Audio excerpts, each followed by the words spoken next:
morning. There are times when I have spoken at different temples that I sit in the Naiji and it still feels unusual and different, the experience.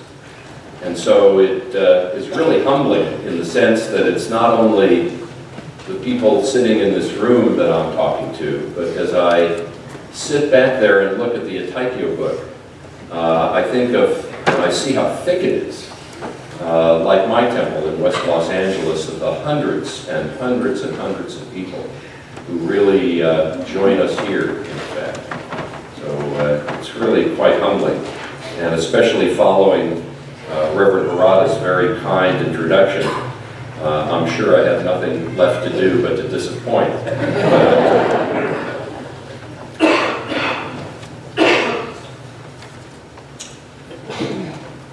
My name is Rick Stambul, and I serve as the president of the Buddhist Churches of America.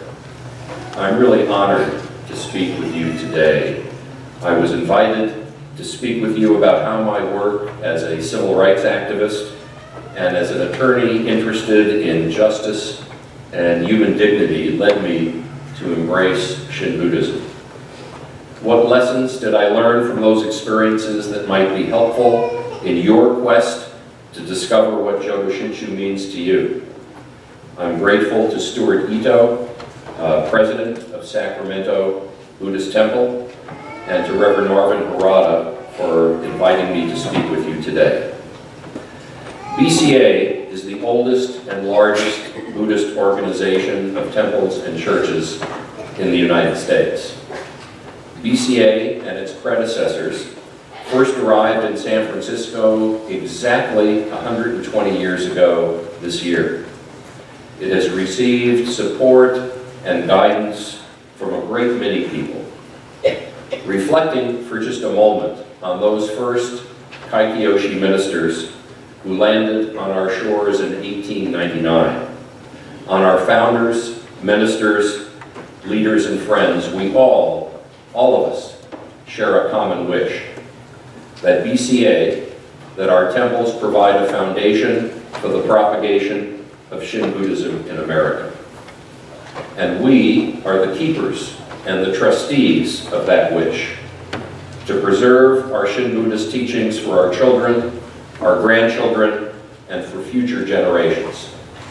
And I ask all of you to join me in keeping this wish. Shin Buddhism has profoundly transformed my life, and the only thing I can offer you today is my story and the karma that led me on the path to Jodo Shinshu and to the enrichment of my life's journey. I realize I've had many experiences in my life, and as I reflect on it, I realize how fortunate I am to have met some amazing people, some really amazing human beings who have deepened my appreciation of what we're trying to accomplish through the teachings of Shinran Shonin. The old saying, Okage Samade, all that I am, I owe to those who came before me. So this is my story. My father and mother were both born in New York City in the very early years of the 20th century. They were children of Jewish immigrants from Eastern Europe. My mother, Sylvia, was born in 1908 and grew up on her father's chicken farm in upstate New York. Her mother, my grandmother Rebecca, for whom I am named, died in the great influenza epidemic of 1918, along with 30 million others. It is still reported as the most devastating epidemic in world history. In 1951, my family moved from New York to Southern California. I was not yet 5 years old. I grew up in California and spent my summers in the Catskill Mountains of New York working with my grandfather on our 75-acre chicken farm. We called it simply the farm. My grandfather, Abraham Marcus, became my teacher and my best friend. He was 6 feet tall, a cooper and a carpenter by trade, and a self-taught farmer. He was tough, physically powerful, yet he was also loving towards people, and also, strangely, loving towards the animals he cared for on the farm. Although I guess that would exclude the chickens. My grandfather taught me about life on the farm, about caring for chickens, feeding and taking care of our animals, and how to deliver eggs to local mountain hotels without breaking them. However, I must admit that during most of my years, I was such a klutzy kid, I broke eggs with almost every delivery. He also shared stories with me about history, about the struggle for freedom. He told me about the incarceration of Japanese during World War II, about the lynching of innocent men and women throughout the South. He taught me about racism and hate, and also about compassion, kindness, and love. He taught me that every immigrant family in America is bound together in a shared story of sacrifice, struggle, and in providing their children, seeking to provide their children with a better life than that of their parents and their grandparents. I learned from my grandfather that if we allow hate speech and racism to exist without any response, then we condemn ourselves to suffer the results of that hate. He urged me to resist hatred and bullying, if only to maintain my own self-respect and self-worth. If our neighbors, he would ask me, were ripped from their homes because of their race, their politics, the way they looked, he would ask, then what would we do? What would our family risk for the safety of others? And if we were taken from our homes, what would we want our friends and our neighbors to risk at their own expense for our own well-being? Shin Buddhists work to learn and awaken to the importance of maintaining compassion and respect for others regardless of their beliefs, and I think especially if their beliefs are different from our own. As a teenager in the 1960s, I served as a foot soldier in the civil rights movement. A group of us planned to travel to Washington, D.C. in August to join what was then called the March for Jobs. It was later known as the March on Washington. The march sought equality for every human being, and it turned out to be the largest march in the history of our nation at that time. 250,000 others met on the National Mall in Washington, D.C. So in August of 1963, I traveled to Washington, D.C. and marched alongside Reverend Dr. Martin Luther King and many others. It was that day on the National Mall that I first met Mickey Schwerner and listened to other marchers talking about what we came to call Freedom Summer. I was impressed. I was excited by a new path I discovered from the combination of my grandfather's lessons and teachings and from great leaders like Dr. King.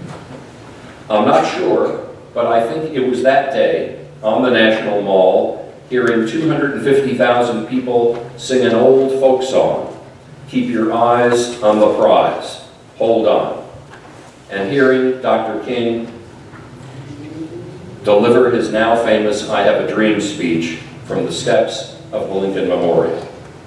It was on that day I decided to take a road that would forever change my life. Less than 1 year later, I graduated from high school, and I was supposed to spend another summer, as I always had, on the farm. Instead, I conspired together with my grandfather to tell my parents that I was with him on the farm. Instead, I began a great journey. Very early on a Saturday morning in 1964, I hugged and kissed my grandfather goodbye, and as we used to say, went off to fight for freedom. I was 17.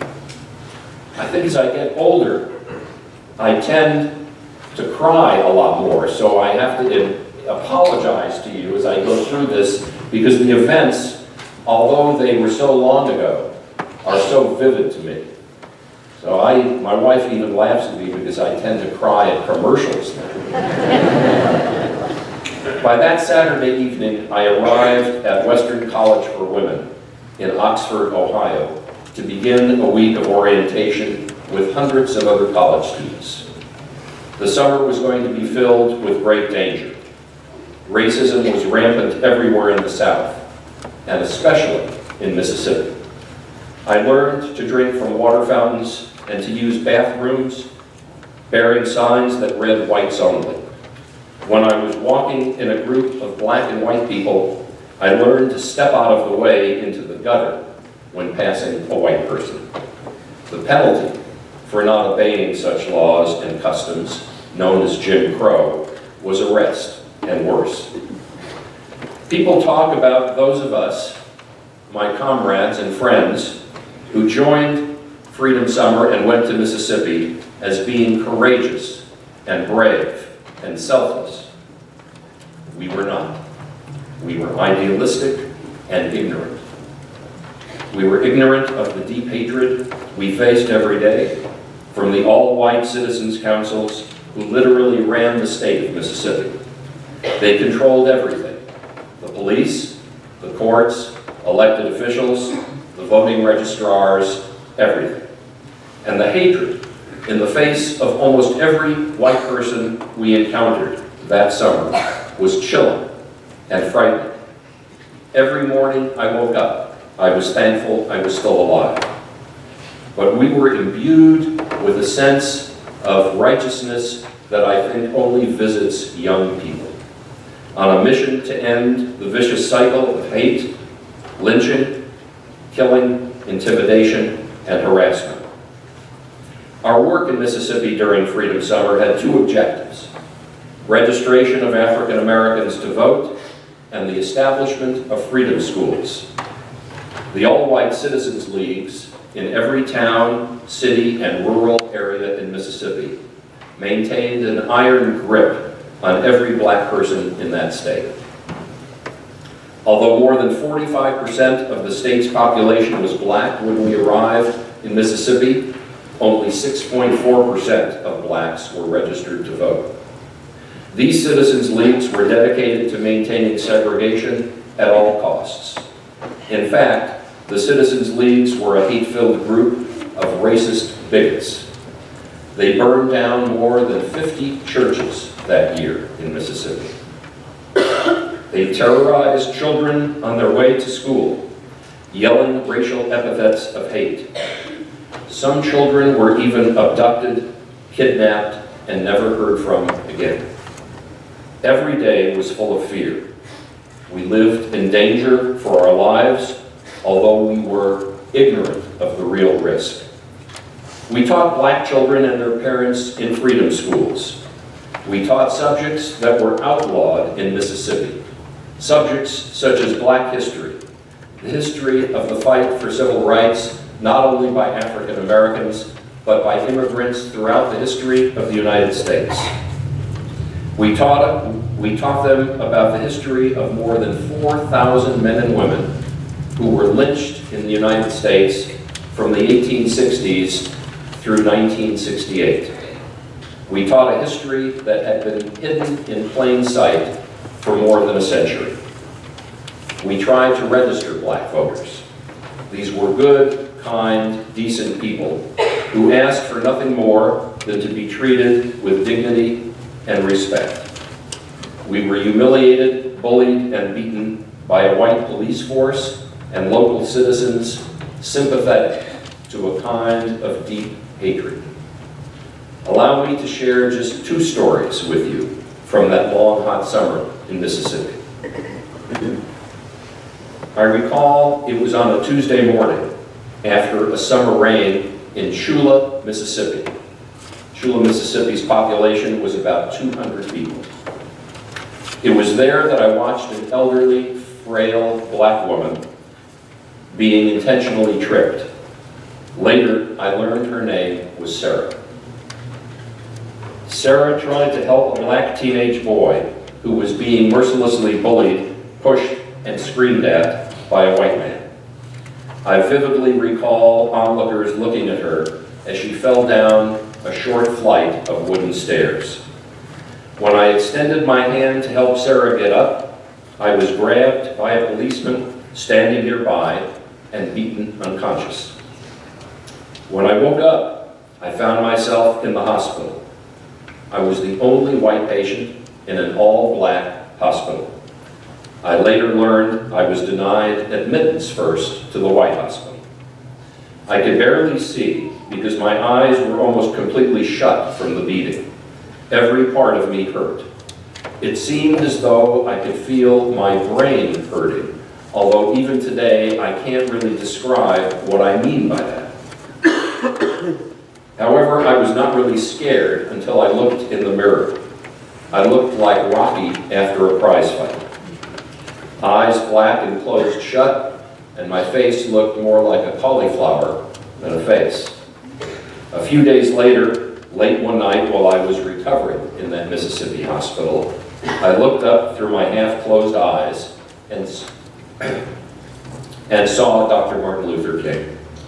He was leaning over me, and he asked in a quiet tone of voice how I was. He told me that I had put myself between Sarah and the policeman's billy club and was struck in the head and repeatedly in the face. I have no memory of that at all, but I will always remember Dr. King's visit. I spent more than a week in the hospital and still suffer some of the nerve damage I received from that beating. I also became aware that Tam Wakayama, a Japanese Canadian, was one of the volunteers working with me in Mississippi that summer in Freedom Summer. He had been imprisoned during the Second World War in Canada, in north of British Columbia. He had no difficulty in connecting the imprisonment of Japanese in the United States and in Canada with the Civil Rights Movement and Dr. King's teachings of nonviolence in the face of hate and brutality. And this connection became a vital part of my life story. But I'm getting ahead of myself a little bit. My beating was not an isolated incident. Many of us were repeatedly beaten that summer. Mickey Schwerner, who had recruited me a year earlier during the March on Washington, was savagely beaten and murdered that summer, alongside two other civil rights workers who were also murdered, Jimmy Chaney and Andy Goodman. It was my first experience with violent racism, brutality, and death, and it was also my introduction to fear. Later that summer, the FBI was called in to find Schwerner, Chaney, and Goodman by order of the U.S. Attorney General Robert Kennedy. Many of us tried to help by looking for our missing comrades.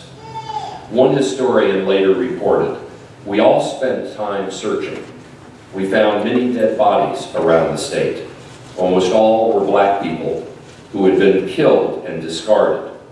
Some in shallow graves, some in the weeds and bushes, and even some by the side of the road." It was the first time in my life I ever saw or touched a dead person.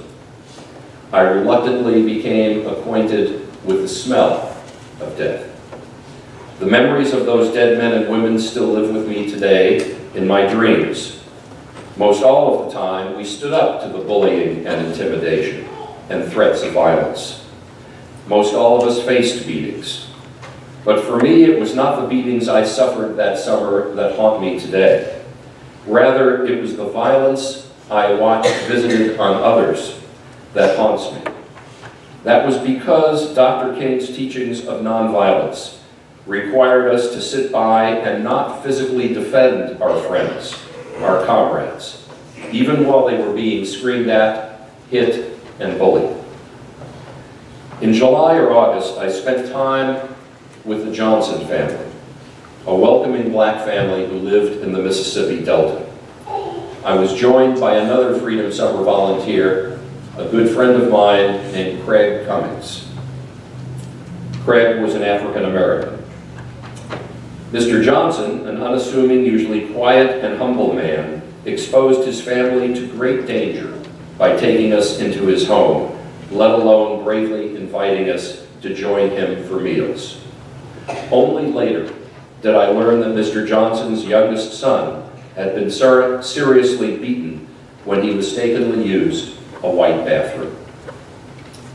You must understand that the black citizens of Mississippi did not care about riding in the front of a bus. They didn't want to fight to end segregation, although that was a goal later down the line for them. They wanted the vote. They wanted what every American citizen has, the right to vote and to control their own lives. All the towns in the Delta were poor. It was unusual to see a white person anywhere in that area. This was an all-black, southern, rural town. No sidewalks, no paved streets, and only a few streetlights that seemed to be hung endlessly down the road. Long dirt roads. You could even smell the dust in the air. One morning, shortly after sunrise, I recall it was a particularly hot, humid August day. We were indoors eating breakfast with the Johnsons. Same breakfast: eggs, grits, bacon, coffee. Sounds good. We were all gathered around the kitchen table when we heard the sound of a pickup truck drive up to the house as it skidded a bit when the brakes were applied in the dirt. I remember that morning as though it were yesterday. From the kitchen, we saw 3 white men get out of an old pickup truck. One of them wore a flannel shirt, and I especially remember the flannel shirt because it was so unexpected in the extreme summer heat and humidity. How strange, I thought. On that shirt was a police badge. They didn't knock. Instead, they yelled for everyone to come outside. This was an extremely dangerous situation. Policemen, white people, never paid a friendly visit on black families living in the Delta. Mr. Johnson looked at us in fear, pointed to the rear door, and told us to run. I did. Craig, on the other hand, seemed oblivious to the danger and walked right out the front door. I can hear the sound of the screen door slamming shut behind him. I couldn't make out Craig's words, but his voice was full of anger and righteousness. I bolted out the back door and hid behind the house in an open shed they called a crib, shaking in terror as I listened to the sounds of people yelling. I listened to Craig as the sheriff beat him, or maybe it was one of the other 2. I never really knew. But I heard it. I could hear the sound of something like a belt slapping skin over and over. Each blow followed by what I would describe not as a cry, but more like a howl from a wild animal. It's a terrible feeling to run away from something out of fear, dripping wet with sweat, listening to my own heavy breathing, frightened at being discovered, and hearing the sounds of Craig being hit over and over again. They left as quickly as they arrived, suddenly and without any explanation. Craig was left lying unconscious, face up in the dirt. At first, I couldn't even tell if he was alive. He was a big guy, yet I lifted him up into the Johnson's pickup. We drove him over bumpy, rutted dirt roads, first to a Baptist church to get directions where to take him for medical care. And then we drove for more than 50 miles over bumpy, rutted dirt roads to the nearest medical help, for a black person, that is. He barely survived and has never fully recovered. We weren't successful in registering many black voters in Mississippi that summer. When we were able to convince blacks to go down to the registrar's office to register to vote, they were given written tests that no one could pass. I recall one black man in particular who had a PhD from Howard University.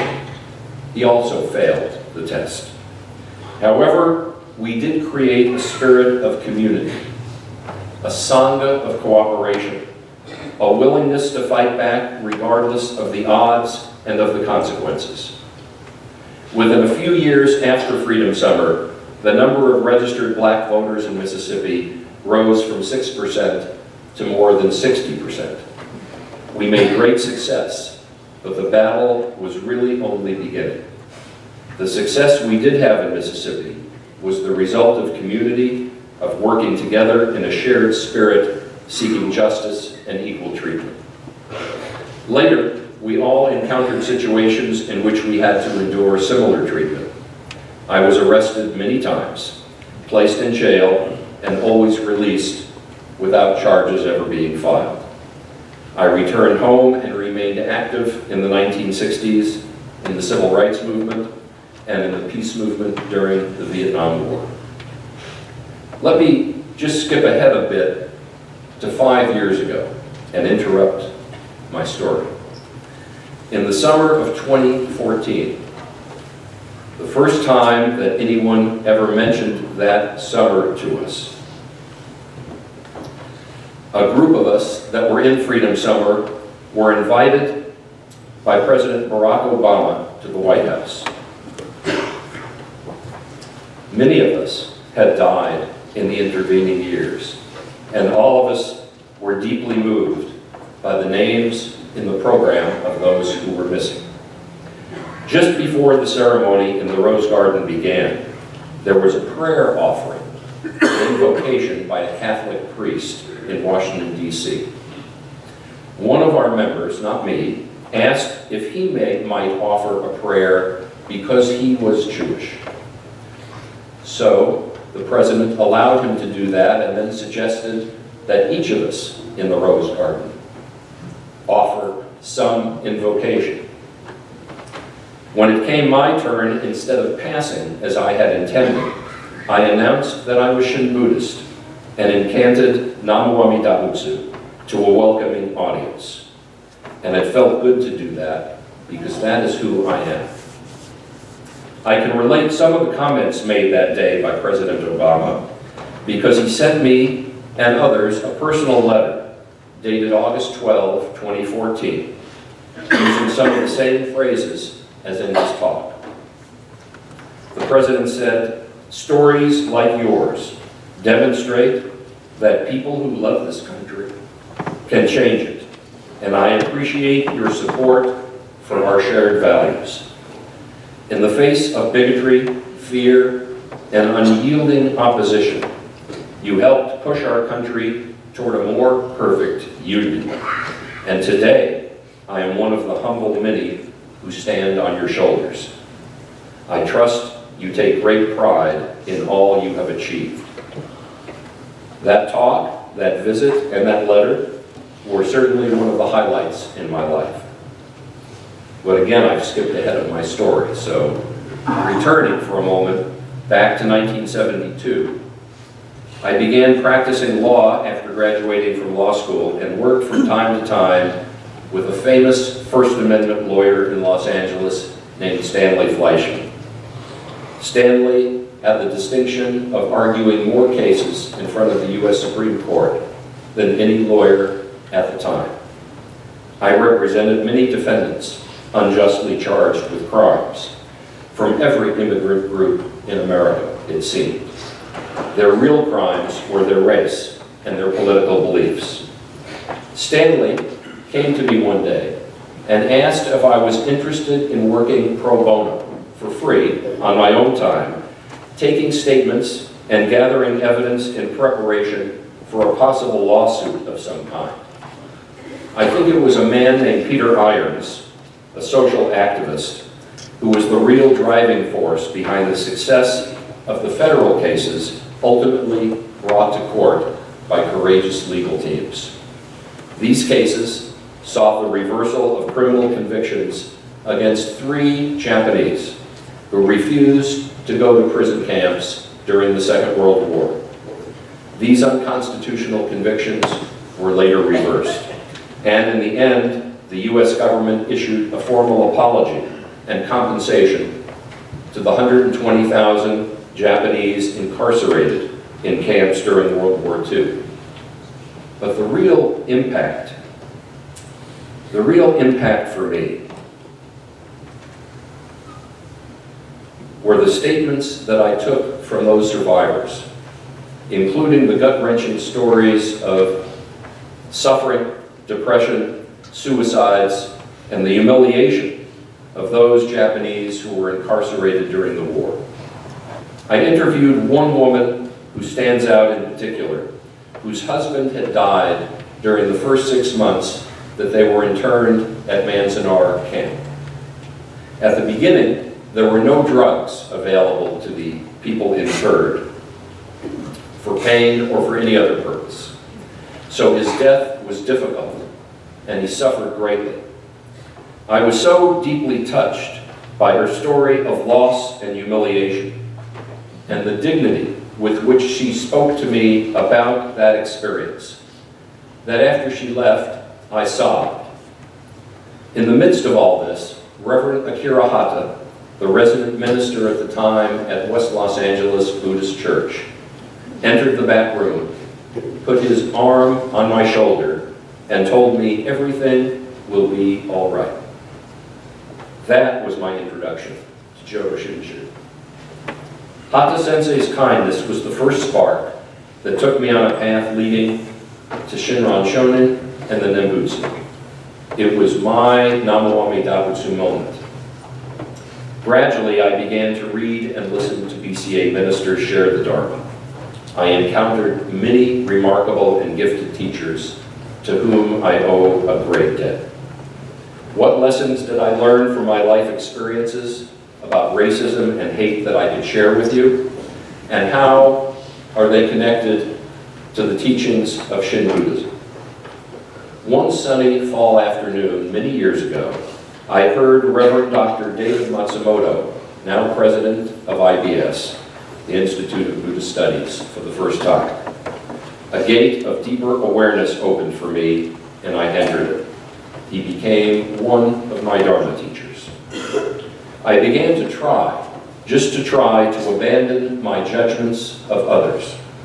However, I found that abandoning my judgments of others, hard as that was, is easier than abandoning judgments of myself. I learned through Shin Buddhism what I had begun to learn as a foot soldier in the civil rights movement. One can condemn an evil act without condemning the person who committed it. Just because you disagree with someone that does not mean that you have to demonize that person or make them hateful because they have profound differences with you. I became aware that we are all deeply and profoundly connected with each other. How could I judge someone else when, if I looked deeply enough into my own heart, I could find the same evil, shameful thoughts as I condemned in them? How does my understanding of Jodo Shinshu affect my views on equal rights, on racism in America? If some of the core values of Jodo Shinshu focus on treating every person with equal dignity and integrity, then how do these spiritual concerns translate for me in our political world today in 2019?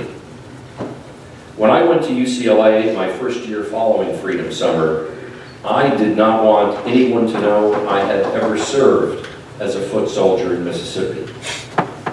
In my mind, at that age, I didn't want them to know that I had been arrested many times, that on occasion I had even run away for fear of my own life.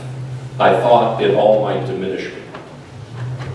I learned some very basic things working in that civil rights movement, and in the legal struggles I joined as a lawyer to overturn the unjust convictions of Japanese Americans for the crime of being Japanese during the Second World War. It taught me some very simple truths.